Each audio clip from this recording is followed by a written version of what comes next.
Olá, tudo bem com vocês? Eu sou a professora Vanessa Cressa, eu faço parte do grupo Mulheres do Brasil, integro o Comitê da Educação aqui em Campinas.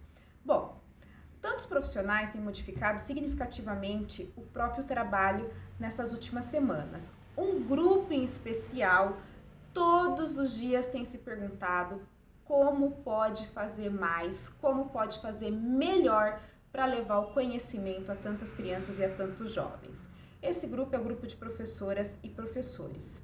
Considerando tantas transformações que estão passando, nós do Comitê de Educação, nós resolvemos desenvolver um questionário com algumas perguntas sobre como esse grupo tem se sentido, o que eles têm aprendido e o que eles gostariam de aprender.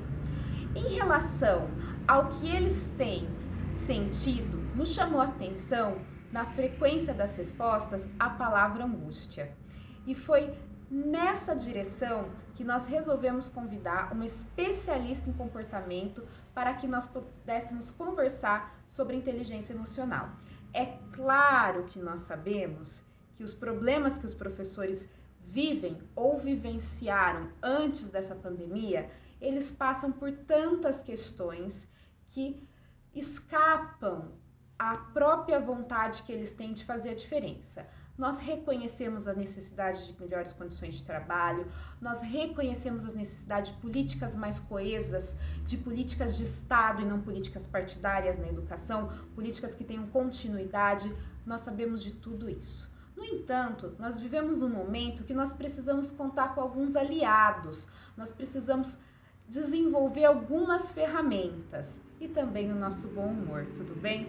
E foi nessa direção que nós conversamos então com Luceli Mota, que nos contou acerca das competências socioemocionais, nos contou sobre resiliência e também sobre questões relacionadas à própria inteligência emocional no âmbito mais geral. Tudo bem? Acompanhe então a nossa live, que foi transmitida no dia 29 de abril, e vocês podem então contar com algumas edições, estamos à disposição, deixem as perguntas, deixem as suas considerações e lembrem-se, nós não temos todas as soluções, nós professores, mas nós sabemos que nós temos muito poder em nossas mãos, nós sabemos que nós podemos transformar o nosso cotidiano, e nós sabemos que nós podemos fazer sim a diferença na vida de tantos jovens e tantas crianças. Nós temos esse poder. Nós precisamos de condições outras de trabalho, nós precisamos de melhoria e nós podemos nos defender em relação a tudo isso. Ninguém está querendo aqui dizer que basta ter uma inteligência emocional bem desenvolvida para que todos os problemas dos professores estejam sanados. Não é isso. Mas nós temos sim o poder de fazer algo em nosso cotidiano. Acompanhe a live. Em nome do Comitê da Educação, muito obrigada. É um privilégio contar com a sua participação. E aí nós vamos então começar esse bate-papo. Agora é com você, Lu, por favor, se apresente. Obrigada, Vanessa. Obrigada pelo convite. Foi assim uma alegria ter sido chamada para essa conversa, para esse bate-papo. Eu sempre gosto muito de conversar a respeito desse tema, né? Meu chamado interno começou a dar umas cutucadas dizendo assim, olha, não é esse o seu propósito de vida, não é esse o significado. Tem algo aí que precisa ser mudado. E aí vocês imaginem o que eu vivenciei nessa época. 25 anos já de carreira, uma carreira bem-sucedida, já tinha família, já tinha filhos, o orçamento familiar dependendo daquilo que eu recebia, e aquele meu chamado interno dizendo que eu tinha que mudar tudo. Então, imagine o tamanho do desafio, né? Largo tudo, todo mundo com quem eu conversava dizia que eu era louca, você tem uma carreira em ascensão, você está com 40 anos de idade, você vai largar tudo e começar do zero, você tem filho, enfim, foi uma tomada de decisão mais ou menos como essas que nós estamos tomando hoje em meio a essas exigências da pandemia. Não é uma decisão que você toma no conforto, na tranquilidade. É aquela decisão que você toma porque você está sendo empurrado. E aquilo que estava me empurrando era essa minha voz interna, que dizia, se você ficar aqui, você vai estar extremamente infeliz e se sentindo muito covarde, né? Não é aqui mais o seu lugar. Então, nessa época, eu estava numa multinacional, foi a última empresa onde eu trabalhei. Durante os 8 anos dessa empresa, eu fui estudar o desenvolvimento humano, porque quando eu me perguntei, tá bom, se eu vou fazer uma transição de carreira, o que é que eu vou fazer? E aí a minha voz interna, quando eu parava para pensar qual tinha dor em tudo aquilo que eu tinha feito profissionalmente até ali, o que mais me marcava, o que eu mais me lembrava era do quanto eu havia impactado pessoas na minha jornada e o quanto essas pessoas tinham me impactado. Então, eu só me lembrava das pessoas e das relações, de mais nada. Então, eu disse, bom, o que eu posso fazer o dia inteiro sem me cansar? Falar com as pessoas. E aí eu fui me... Então, quer dizer, foi um processo que você, de autoconhecimento, que levou a uma mudança, certo? Exato. O fato de eu ter prestado atenção às minhas emoções, porque na época eu não tinha nenhum estudo, eu era da área de comércio exterior, eu não tinha nenhum estudo na área do comportamento, eu não tinha nenhuma especialização nessa área. Foram 8 anos de aprendizagem e de especializações em diferentes campos do desenvolvimento humano, para então, há 12 anos, eu fundar a minha empresa, sair da onde eu estava, criar a minha própria empresa de treinamento, de coaching, de desenvolvimento humano e começar a minha jornada solo, né, com a minha própria empresa. E são 12 anos, então, fora os 8 de estudos, que então são 20, que eu trabalho com o comportamento humano. Muita gente tem esse movimento interno e não para prestar atenção em si mesmo. E aí vive uma agonia permanente, né? Porque uma coisa é nós termos aquela agonia momentânea, que é aquele cutucão que fala assim, olha, mexa-se, porque aqui a coisa não está muito bem. Outra coisa é nós não darmos ouvidos àquilo e nos acostumarmos a viver com o cutucão, ou seja, não estamos confortáveis na nossa zona de conforto, mas também não queremos ter o trabalho ou, vamos dizer, o incômodo de ter que sair dela, porque nós vamos conversar um pouquinho mais sobre isso aí no decorrer, mas é assim que a nossa mente funciona. Lu, tem algumas palavras que nós sempre escutamos quando se fala em inteligência emocional. Dentre as quais eu poderia dizer assim, a própria questão da inteligência emocional, como que você definiria, competências socioemocionais, que na nossa área da educação, ela tem sido cada vez mais frequente em razão da nova proposta curricular que foi lançada em 2020. Então, agora, uma das ideias é que essas competências socioemocionais sejam trabalhadas por nós, professores, com os alunos. E uma palavra que não é de hoje, que nós escutamos, é a resiliência. Então, eu gostaria que você contasse um pouco para nós, nessa sua experiência vasta que você tem com essas temáticas, sobre o que seriam essas ferramentas que tanto se escuta por aí. Inteligência emocional, competências socioemocionais e resiliência. Ok. Então, vamos explicar um pouquinho realmente essa terminologia para a gente ficar em linha, né, com o que é cada coisa, para daí, então, eu explicar como isso funciona dentro de nós e quais são as ferramentas fáceis que a gente tem no dia a dia para a gente poder lidar ou desenvolver essa nossa inteligência emocional, essa nossa resiliência. Então, vamos começar pelos termos. Bom, quando nós estamos falando em inteligência emocional, nós estamos falando da nossa capacidade, da nossa habilidade, da nossa consciência em lidar com as nossas emoções. Então, eu vou dar um exemplo. Quando você tem lá uma pessoa que é da área da engenharia, por exemplo, uma pessoa extremamente competente na área técnica dele de engenharia. O cara é uma sumidade no que diz respeito à área técnica dele. Só que no momento que você diz, ele passa o dia inteiro, por exemplo, falando a respeito do trabalho dele para um grupo de 100 pessoas dentro do ambiente de trabalho dele. Quando chega no final do dia, alguém lá, a gerência dele, diz assim para ele, então, agora você pega 10 dessas pessoas aqui e leva para jantar. E a pessoa faz assim, e E trava. agora? Por quê? O que eu vou conversar? Exatamente, porque ele não tem a habilidade de se sociabilizar, ele tem a habilidade para falar das questões técnicas. E a gente vê muito isso, isso é muito comum. Né? Você ter pessoas muito boas numa área e que travam quando quando entra na questão de lidar com as próprias emoções. Então, como que eu lido para ter uma comunicação que seja mais assertiva, uma comunicação em que eu fale e realmente me faça compreender naquilo que eu quero entregar? Para isso eu preciso prestar atenção no outro. Para isso eu preciso saber como é que o outro funciona. E se eu não tenho essa habilidade nem para olhar para mim mesma, como eu funciono, como que eu vou entender o próximo? Se eu estou sentindo muita raiva por uma determinada situação, como que eu elaboro isso?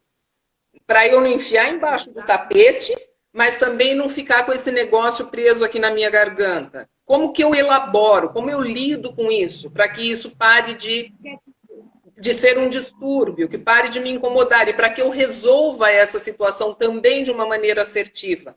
Então, sempre que nós falamos com relação às nossas diferentes emoções, seja a alegria, seja a tristeza, seja a empolgação, seja a preguiça, seja qual for das nossas emoções do dia a dia, que todos nós temos todas as emoções no nosso dia a dia, pode ser um PhD em comportamento, ele está sujeito a todas as emoções todos os dias, e nós sabermos como lidar com cada uma delas no momento oportuno, para nós termos o resultado que nós queremos, é a tal da inteligência emocional.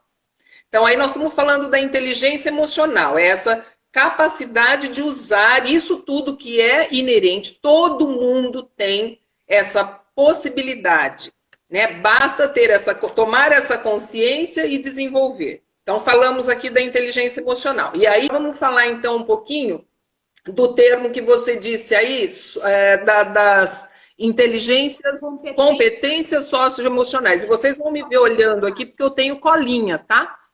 Então, nas competências socioemocionais, como o termo diz, emocionais, ou seja, essas mesmas emoções que eu mencionei aqui agora, porém que dizem respeito às outras pessoas e às nossas relações com as outras pessoas. Então, vejam lá, nós vamos falar de empatia, ou seja, a nossa capacidade de nos colocarmos no lugar do outro, de calçarmos o sapato do outro. Puxa, a Vanessa está se comportando hoje de uma maneira tão agressiva. O que será que ela precisa? O que ela está precisando? O que está acontecendo com ela? Ao invés de eu assumir de que ela tem, eu trabalho, vamos supor que eu trabalho junto com ela. Cheguei no escritório, bom dia, Vanessa. Bom dia, por quê? Né? Ao invés de eu dizer, nossa, o que eu fiz? O que eu fiz para a Vanessa? Por que ela está brava comigo? Que eu pergunte assim, puxa, do que será que a Vanessa está precisando? Como será que eu posso ajudá-la?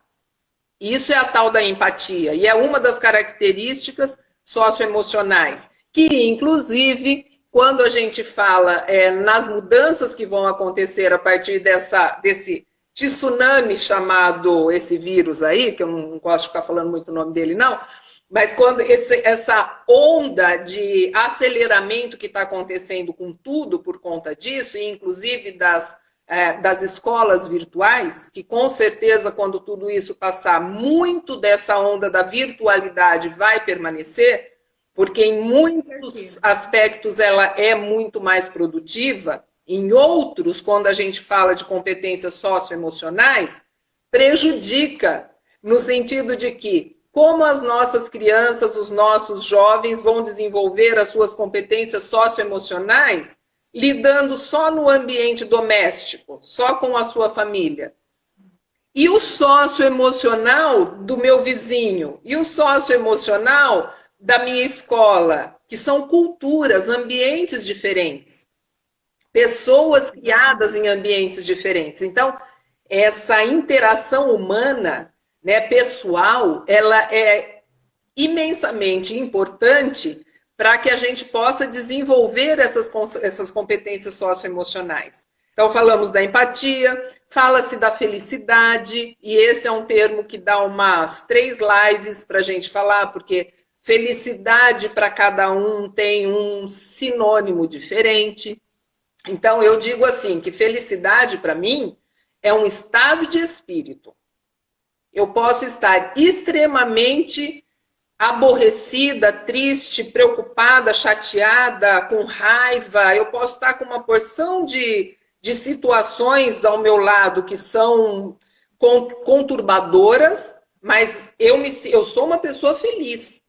Eu posso estar chateada com uma determinada situação, eu posso estar preocupada com uma determinada situação, mas eu sou uma pessoa feliz. E esse é um estado de espírito.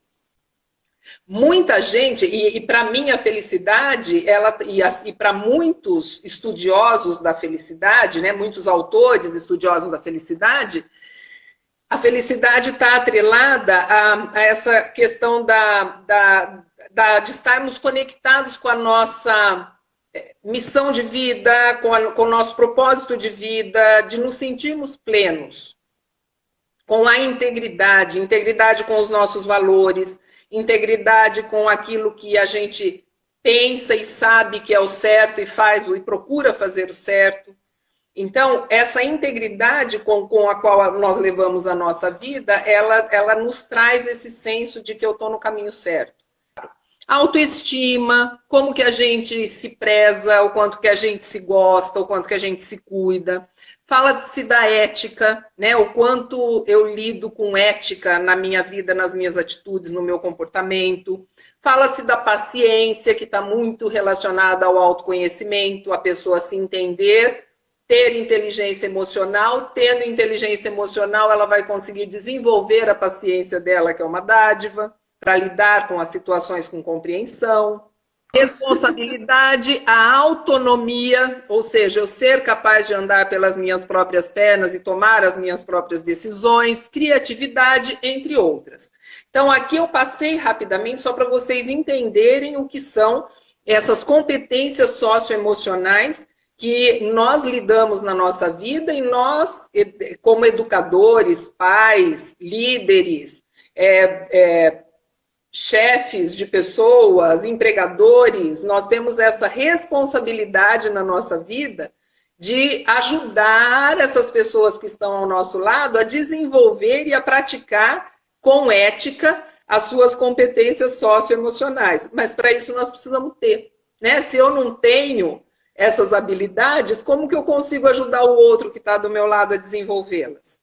E tem outra coisa que você falou, que é a capacidade que todo mundo tem inteligência emocional. Então, são duas coisas.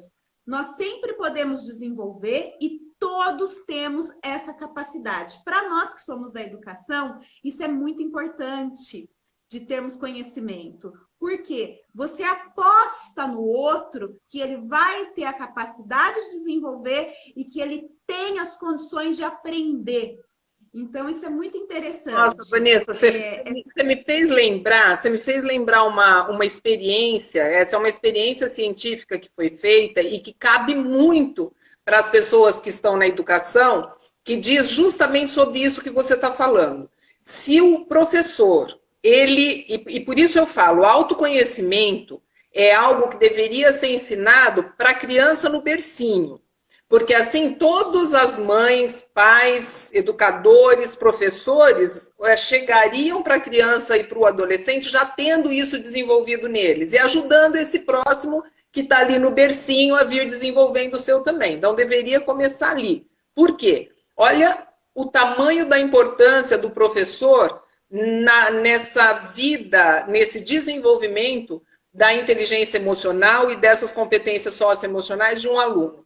Houve uma experiência que foi feita, não vou lembrar agora em que universidade dos Estados Unidos que foi, mas é um projeto científico, é só procurar lá que a gente acha. Chegaram para uns professores, para professores de diferentes séries, e pegaram duas classes e disseram assim para o professor de uma classe, olha, aqui na sua classe estão os melhores alunos, foram selecionados os melhores alunos. Então, presta atenção na maneira como você vai lidar com esses alunos, como você vai ensinar, porque eles têm um QI elevadíssimo. São as pedras preciosas aqui da escola. E na outra sala, para o outro professor, disseram o contrário. Olha, aqui nessa sala nós colocamos os alunos com o nível mais baixo de QI. Então, veja a maneira como você vai lidar com eles, né, como você vai ajudar esses alunos, porque eles são os alunos com o menor nível de QI da escola. Eles estão aqui, eles não precisam saber disso, mas você precisa saber para saber como vai lidar com eles. Só que não era nada disso. Nas duas salas você tinha alunos de diferentes níveis de QI, não foi medido nada, entendeu? Assim, não tinha nada disso. Foi quando chegou no final do ano, qual você acha que foi a classe com melhores resultados em termos de nota, produtividade e aprendizagem? Os professores os trataram como pessoas com capacidade de aprender. E o outro professor foi na maciota. Eles vão ter dificuldade em aprender. Então, deixa eu pegar leve, deixa eu ir mais... Isso aqui, falando a grosso modo. É lógico que a experiência foi muito mais profunda do que isso. Aqui nós estamos contando, né, de uma maneira aqui leve. Então, chegou no final do ano... A da profecia autorrealizável, né? Exatamente. Então, se você tem uma pessoa ao seu lado e você faz essa profecia de que essa pessoa não vai ser ninguém na vida, nossa, sabe aquelas coisas que a gente vê tanto em algumas famílias? Pai e mãe falando para o filho, você não vai ser ninguém nessa vida, porque olha como você é. E a pessoa usa esse termo, olha como você é.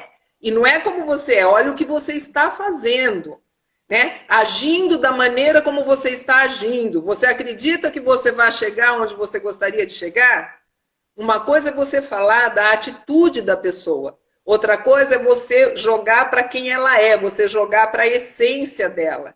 E a pessoa, pior, se ela acredita nisso, né? Então, existem pessoas que pai e mãe falaram a vida inteira, você não vai ser ninguém na vida, e a pessoa se torna tudo que ela gostaria de se tornar, contrariando aquela profecia.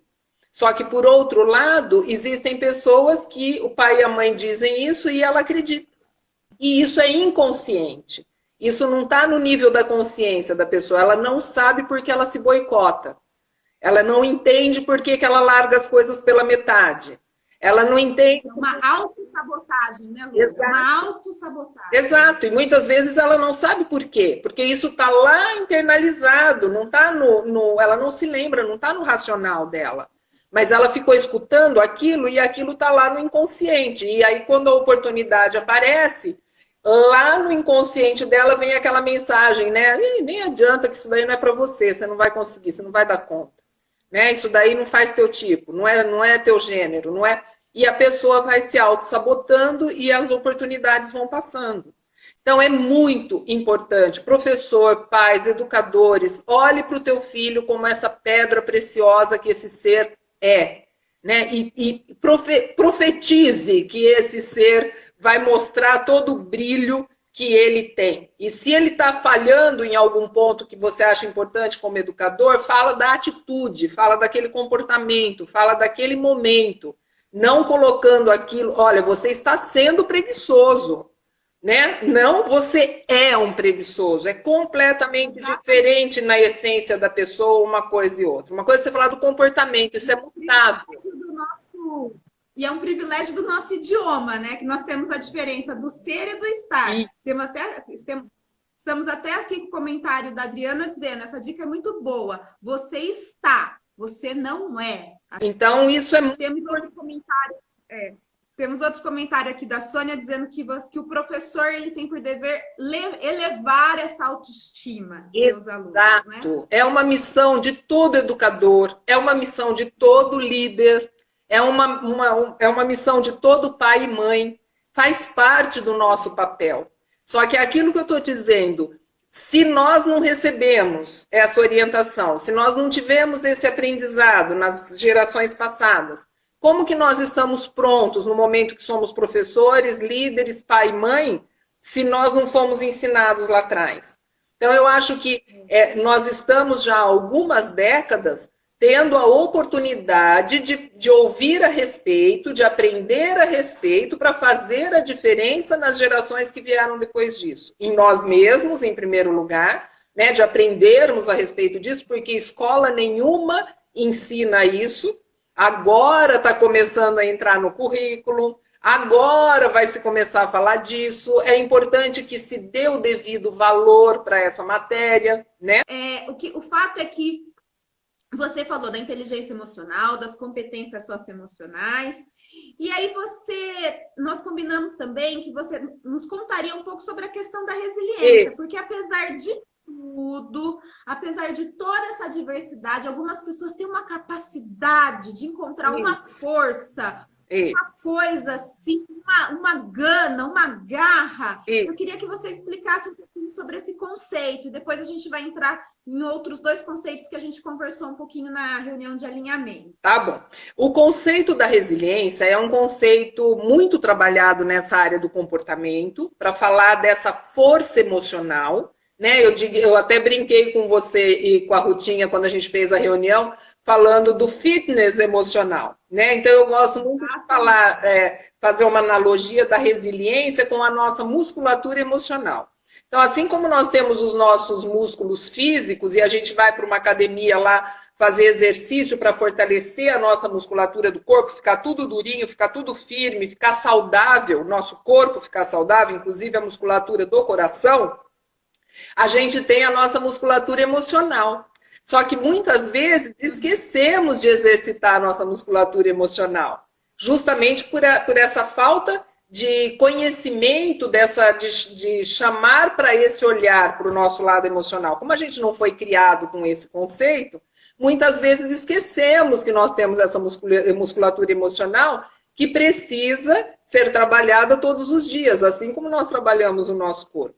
Então, a resiliência foi um termo que a área do comportamento emprestou da física, porque é um termo da física que quer dizer assim, tem um material, por exemplo, a latinha de refrigerante ou de cerveja, você amassa e depois, quando você solta, ela está completamente amassada, ela não volta, ela não retorna para o corpo que ela tinha antes, ela fica danificada. Ah, mas eu posso abrir de volta a lata e ela vai estar toda rachada, ela vai estar toda machucada, ela não volta a ter a mesma serventia que ela tinha antes, ela fica danificada. Esse é um corpo na física que não tem resiliência. Quando você fala de um corpo resiliente, é aquele corpo como aquela esponja amarelona, assim, que a gente usa para tomar banho, que você aperta, aperta, aperta, aperta, aperta, ela fica pequenininha, se esconde dentro da sua mão. Na hora que você abre, ela e volta a ter exatamente o mesmo corpo que ela tinha antes, com a mesma aparência, ela volta a ser quem era antes, com a mesma funcionalidade, tudo direitinho. Então, esse é um termo da física. E aí a gente diz que nós temos que desenvolver a nossa musculatura emocional para sermos resilientes. Ou seja, num momento de caos, de crise, de adversidade, a gente balança, mas a gente não cai. Então, a gente vai, a gente lida com a situação, a gente cria, inventa, se reinventa e voltamos com a nossa saúde, o nosso equilíbrio, sem despencarmos. Então, eu gosto muito de fazer uma analogia com o equilibrista na corda bamba. Né? Os meus clientes de coaching que podem estar aqui presentes, né? As pessoas que já me ouviram em treinamentos, eu sempre uso essa analogia. Que a vida não é uma ponte de concreto, a vida é uma corda bamba. E nós somos esse equilibrista atravessando a corda bamba. Então, essa nossa habilidade em nos mantermos no equilíbrio, mesmo com os ventos que sopram o tempo todo, sopra um vento daqui, sopra um vento dali, eu perco um pouquinho o meu foco e me desequilibro.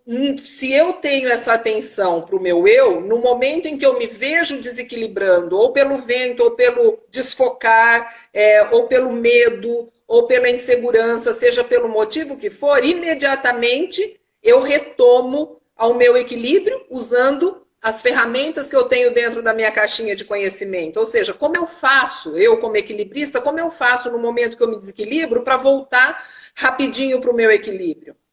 Então, o aprender a inteligência emocional, o aprender a ser resiliente é trazer ferramentas para dentro dessa caixinha, para que em cada momento do nosso dia a dia a gente saiba naquele momento exato qual é a ferramenta que eu preciso para retomar o meu equilíbrio.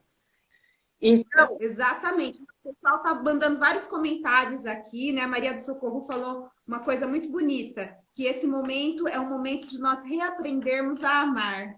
isso, e ela falou ali, eu balanço, mas não caio. Isso é uma pessoa Exatamente. resiliente. Eu balanço, mas não caio. Aí a gente falou sobre um outro termo, que é um degrauzinho acima do resiliente. O resiliente, ele balança, mas não cai.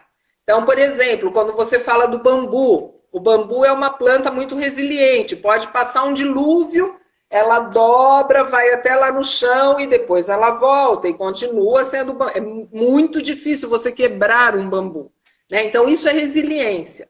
Agora, o que é um passo acima do resiliente, que é um termo que foi criado lá pelo Nassim Nicholas Taleb, é um libanês, ele criou o termo antifrágil. Uhum. O antifrágil é aquela pessoa que não só ela balança, não cai, mas ela aprende a se equilibrar ainda melhor. Então, é aquela pessoa que, diante das adversidades da vida, diante das dificuldades, ela se torna uma pessoa ainda mais forte. E aí, como nós estamos falando aqui com muitas pessoas que são da área da educação, eu quero falar sobre algo que eu aprendi uma vez com um dos meus mestres, muito querido, que é o meu homeopata, o Dr. Paulo de Tarso Seixas. Ele me disse uma vez assim, ele falou, Luceli, você sabe a diferença entre se consolar, se conformar e se confortar? Então, olha lá. Consolar, se consolar, se conformar e se confortar. Uau! Estou curiosa. Se consolar é esse momento que nós estamos vivenciando agora. Então, ó, olha a palavra, consolar. É como se tivesse uma sola. Nós estamos pensando num momento de adversidade, um momento em que eu estou passando por algo muito doloroso, por algo muito difícil, muito desafiador. Se consolar é você ter uma sola, como se você estivesse com o seu rosto num asfalto quente com pedrinha e uma sola de sapato aqui em cima da sua cabeça. O que vai acontecer se você se mexer? Vai te ralar tudo o rosto, vai queimar, vai cortar, vai ralar. Então, o que você tem que fazer? Você tem que ficar quietinha, esperando, porque um momento aquela sola vai sair dali, ela não vai ficar ali para sempre. Aquela sola vai sair dali. No momento que sair, eu levanto o meu rosto. Então, eu me consolei, ou seja, no momento que eu estava não sendo o momento certo para eu me mexer, eu fiquei quietinha. São aqueles momentos de vivenciar o luto, são os momentos de ficar em casa numa quarentena como esse que nós estamos vivendo agora. Se consolar. Não vai para a rua agora, porque se você for para a rua agora vai ralar tudo. Então pronto, a pessoa se consolou, ela entendeu que ela tinha que ficar quietinha naquele momento porque ela precisava se reestruturar internamente frente a toda aquela situação que ela estava vivenciando, porque isso vale para qualquer situação, não é só para o momento atual. É a perda de um parceiro, parceira, pai, mãe, filho, trabalho, a empresa quebrou, qualquer situação. Quer dizer, Lu, às vezes você tem aquela coisa de você estou paralisada, mas é um momento também necessário, é um momento de olhar para si, é um momento de calma, é um momento de colocar as coisas no lugar, isso, certo? De deixar a poeira baixar, de deixar as suas emoções se reestruturarem ali dentro de você. O que não pode é que isso dure para sempre, não. O se consolar, ele tem um tempo, é até aquele momento em que a sola saiu daqui. Saiu, a pessoa vai levantar a cabeça, ela vai olhar para o lado e vai dizer, agora é o momento de eu me conformar, de eu mudar a forma das coisas. Como eu Olha, que interessante, nós falamos esses termos de maneira tão corriqueira, mas tem um sentido muito profundo, né? Como eu mudo a forma das coisas à minha volta, porque agora já não é mais como era antes. As coisas mudaram. Então, vamos supor, a pessoa perdeu um parceiro, uma parceira, a casa está vazia. Não adianta ela deixar a poltrona no mesmo lugar, não adianta ela pôr o prato na mesa, não adianta ela deixar a cama dela do mesmo jeito, usando as mesmas coisas. tenta mudar a conformação da casa, a forma como aquilo estava, muda os móveis de lugar, muda a cor um pouquinho das coisas, para que não fique exatamente com a mesma cara de antes e a pessoa viva aquela saudade o tempo todo, cada vez que bate o olho, né? Pegando isso como exemplo. Então, mude a forma. E uma vez que mudou a forma, vai para o se confortar, ou seja, eu me fortaleço a partir daquela experiência e daquela situação, e agora eu já posso ensinar o outro que está passando por essa situação. Então, esse é o antifrágil. Esse é o antifrágil. Eu estou impressionada como são termos tão corriqueiros, que conversamos no dia a dia, mas que não paramos para pensar no sentido mesmo disso tudo, né? E aí você está nos dando uma aula muito interessante sobre como exercitar isso no nosso cotidiano, porque nós falamos tanto desses conceitos, mas o desafio é colocar isso em prática, em uso, esse consolar, conformar e confortar. Exatamente. Quer dizer, nós temos acesso à informação, nós sabemos, temos conhecimento, mas o desafio é vivenciar tudo isso. E aí você nos traz essa aula, muito grata por esse momento, viu, Lu? Muito, muito especial mesmo. E eu gostaria que você continuasse dando mais alguns exemplos sobre como trabalhar isso tudo no nosso cotidiano. Isso, agora a gente entra aqui nesse pedacinho que eu quero deixar as dicas, né? Como que você sai dessa live e vai embora para a sua vida cotidiana, né? Para o seu dia a dia, levando maneiras de fazer isso que nós estamos falando aqui, maneiras de exercitar o seu emocional, de fazer esse fitness emocional, né? De fazer esse exercício todos os dias. Então, eu tenho aqui 5 dicas, né, que eu vou dar para vocês. A primeira delas é essa, e tudo começa aí, é essa autoatenção. Preste atenção em você. Preste atenção no que diz a sua voz interna no momento em que um fato adverso chega. Por exemplo, esse momento que nós estamos vivendo, que é pura adversidade, né? Então, essa autoatenção, o que diz essa nossa voz interna, nós temos a responsabilidade de pegar a direção desse barco. Se nós deixarmos que ela vá no sentido que a nossa mente queira nos levar, nós vamos estar sempre à deriva.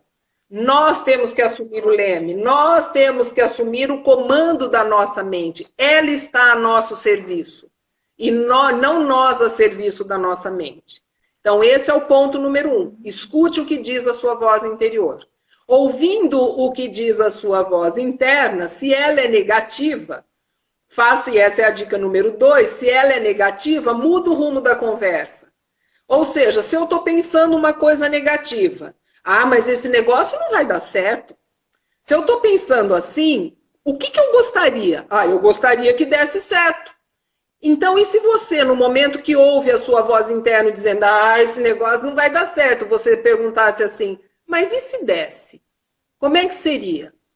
E se fosse para dar certo? O que é que eu teria que fazer para que isso desse certo? Qual tem que ser a minha atitude? Qual tem que ser o meu comportamento? Então, eu mudo o meu padrão mental de negativo para positivo porque eu estou prestando atenção nele. Questione a sua voz interna, né? Porque agora você já entende o que sua mente quer fazer com você na maior das boas intenções, mas não é necessário.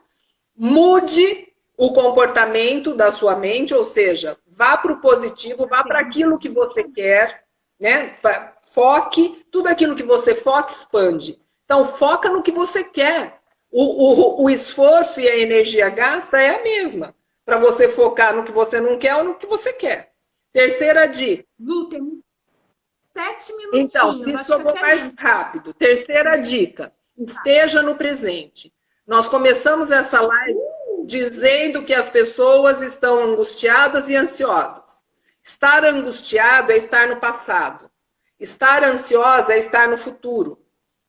Se eu me lastimo, me arrependo e tenho culpa pelo que eu fiz lá atrás, eu vou me sentir angustiada porque eu não consigo mexer no que eu fiz lá atrás. O que eu fiz, passou. Eu não consigo mudar. E se eu estou ansiosa, é porque a minha mente está lá no futuro, no desconhecido, onde eu também não consigo atuar. Então eu sofro. Como que eu faço isso então, Luceli? Se eu estou lá no passado angustiada, eu digo, o que, que eu posso fazer agora com relação àquilo? Se a resposta for nada, então eu vou pensar em outra coisa, eu vou colocar meu foco em outra coisa. Se a resposta for dá para fazer tal coisa, faça tal coisa. Mesma coisa quando minha cabeça está no futuro. O que, que eu posso fazer agora por esse assunto lá do futuro que está me incomodando? Se a resposta é nada, vai pensar em outra coisa, vai caminhar, vai fazer outra coisa. Se a resposta é posso fazer tal coisa, faça. Mantenha-se no presente. Meditação, caminhada, meditação ativa ou meditação tradicional.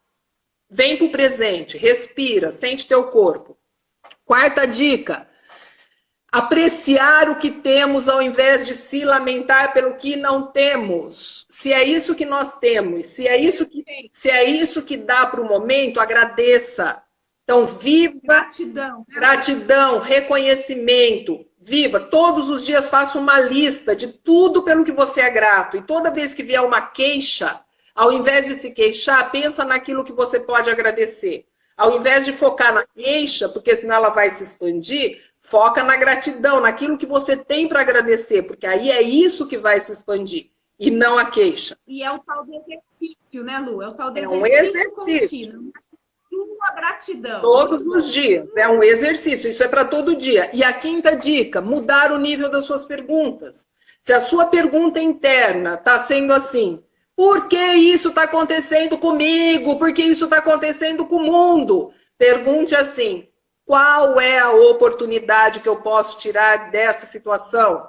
Como eu posso aprender a partir disso? Como eu posso me fortalecer a partir disso? Como eu posso ajudar? Como eu posso ser útil? Como eu posso contribuir? O que é que eu posso fazer para crescer? Porque tudo que para de crescer, morre.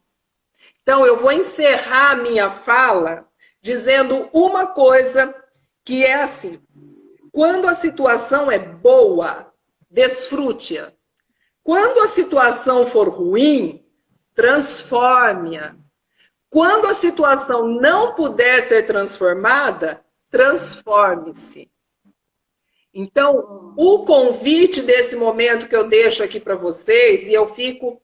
A nossa live tem tempo, mas eu estou disponível em todas as redes sociais. Vocês sabem como me encontrar, é por esse nome que vocês estão vendo aí, Luceli Mota. E pode perguntar, pode com a Vanessa, no grupo das Mulheres do Brasil, mandem suas perguntas. A gente faz outras lives falando daquilo que vocês quiserem ouvir. A gente expande e aprofunda o assunto em outras lives. Nós estamos aqui para ajudar nesse momento, para servir. O conhecimento que eu tenho não é meu, ele é do universo, né? E tudo que eu quero é poder compartilhar. Então, aproveitem esse momento para se transformarem. Transformem-se, mudem. Veja aquilo que não serve mais e joga fora. Abre espaço para o novo. Esse é o convite desse momento. Não se lastime, não coloque foco naquilo que você não quer ver expandido. Coloque seu foco naquilo que você quer ver expandir. E aí você espera para você ver o resultado. Lu, muitas palavras de gratidão aqui nos comentários. Eu estou emocionada com esse presente que foi esse acesso a Mulheres do Brasil, essa possibilidade de escutar você. Você falou agora de autoatenção, de mudar o rumo, de viver o presente, certo? De apreciar o que temos e mudar o nível das perguntas. Você fechou com palavras belíssimas, que com certeza são palavras que fazem todo o sentido do mundo nesse momento que nós estamos vivendo. Temos 30 segundos aí restantes. Deixa então eu agradecer essas pessoas lindíssimas que estão aqui. Eu estou vendo todo mundo aqui. Maravilhosas do Brasil inteiro. Inclusive, estou vendo um monte de gente linda aqui. A Luciana, eu estou vendo aqui um monte de gente. Obrigada, pessoal. Eu não pude falar com vocês por causa